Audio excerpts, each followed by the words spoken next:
রাত তখন ঠিক 12টা। মেয়েটি নিজের ঘরের বিছানায় বসে সেলফি তুলছিল। ঠিক তখনই হঠাৎ ঘরের লাইট অদ্ভুতভাবে জ্বলা নেওয়া শুরু করলো। প্রথমে মেয়েটি ভয় পেলেও পরে ভাবলো যে হয়তো বিদ্যুতের সমস্যা, তাই বিষয়টাকে আর গুরুত্ব দিল না। কিছুক্ষণ পরে সে তোলা ছবিগুলো দেখতে শুরু করলো। হঠাৎ একটি ছবির দিকে তাকিয়ে তার বুকটা তখন কেঁপে উঠলো। ছবিতে তার পেছনে যেন অস্পষ্ট একটা কালো ছায়া দেখা যাচ্ছিল, কিন্তু ঘরে তখন সে একাই ছিল।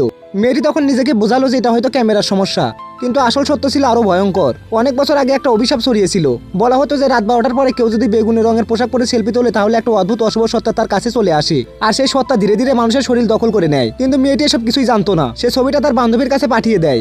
বান্ধবী ছবিটা দেখেই অসুস্থ অনুভব করলো। সে বলল যে তোর ছবিটা খুবই অদ্ভুত লাগছে, মনে হচ্ছে যে তোর পিছনে কেউ দাঁড়িয়ে আছে। মেয়েটি তখন হেসে উড়িয়ে দিল, কিন্তু ঠিক তখনই তার ঘরের বাতাস ঠান্ডা হয়ে গেল। মোবাইলের স্ক্রিন নিজে নিজেই বন্ধ হয়ে গেল, আর ঘরের আয়নাটা ধীরে ধীরে কাঁপতে শুরু করলো। সে দেখলো যে আয়নার ভিতরে তার প্রতিবিম্ব দাঁড়িয়ে আছে ঠিকই, কিন্তু সেটা তার সঙ্গে একদমই নড়ছে না। প্রতিবিম্বটা তখন ধীরে ধীরে হাসতে শুরু করলো। মেয়েটির শরীর তখন জমে গেল।